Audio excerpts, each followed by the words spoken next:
Still watching News Desk. Now, Member of Parliament for Wa Central, Rashid Pelpo, is accusing the Ministry of Special Development Initiative of lying about the error in their budget, referring to the quoting of 800,000 Ghana cedis as a cost for building a website. Rashid Pelpo said it is unheard of and reeks of corruption. Though various government appointees have referred to the figure as erroneous, saying 80,000 cedis was rather budgeted for the website, Mr. Pelpo insists it is untrue. The former Minister of State at the presidency was sharing his thoughts on proceedings of 2017 with me. We're still reviewing the end of 2017. Quite an eventful year in all spheres of life, and we've come to the office of the Member of Parliament for Wa Central, the Honourable Rashid Pelpo, to ask what he thinks about how the year has been so far. Honourable, thank you very much for giving us your time. Thank you so much. So 2017, a year of ups and downs. What's your general take on it? Well, it was a momentous year, a year that saw lots of challenges, government coming out to try to reflect its expectations and the expectations of the people, and the challenges it faced, the opposition trying to bring out issues and the public contributing, and social events, political events, and things that define governance, you know, especially from the year, from the word go, there was a pronouncement of victory and a swearing in of a president, a new president. And then we saw the action by vigilante groups that try to put their foot on the ground to say we are in power.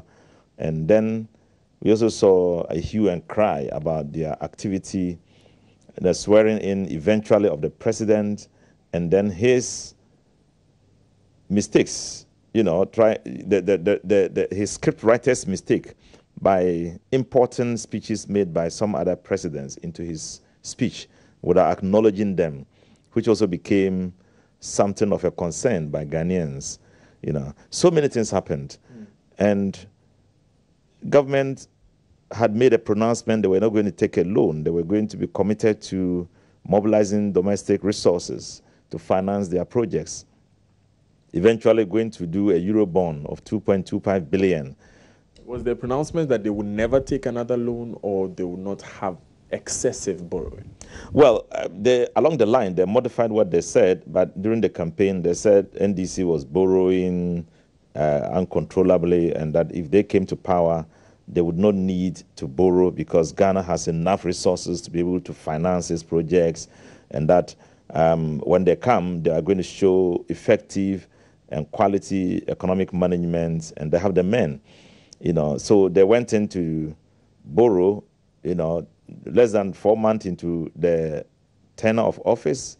They went in for a 2.25 billion euro bond. There's nothing wrong with borrowing, but if you make a pronouncement like that and go contrary to it, that's where the problem comes. And once again, they argued that it was a matter of debt replacement and that they were borrowing to replace debts that would have paid in a shorter term at a higher interest rate. You see, but this is what you would call the economist's explanation of an event or of a situation that is known literally by everybody to be the case. Nobody can say that going for a Eurobond is not borrowing.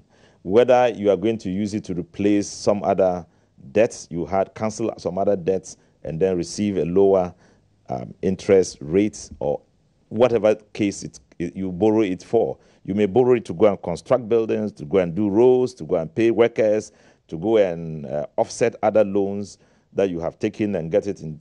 It is borrowing. Essentially, you've gone to borrow money. And that was, but like I said, it wasn't just the fact that there was borrowing. I mean, nobody would complain if you want to borrow and you can justify the reason you are borrowing. The fact also about conflict of interest, which was largely played out in the activity, was a problem.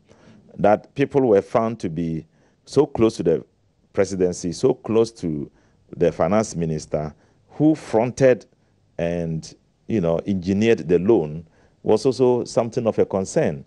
And the opposition pointed it out. There was no adequate response to it. So that aspect was also a matter of concern. But going forward, we realized that the government was determined to do business, except that at every stage in how much they try to do what they want to do, they are failures. So we also recorded a tour deal in which contaminated oil was said to be contaminated, but the bust,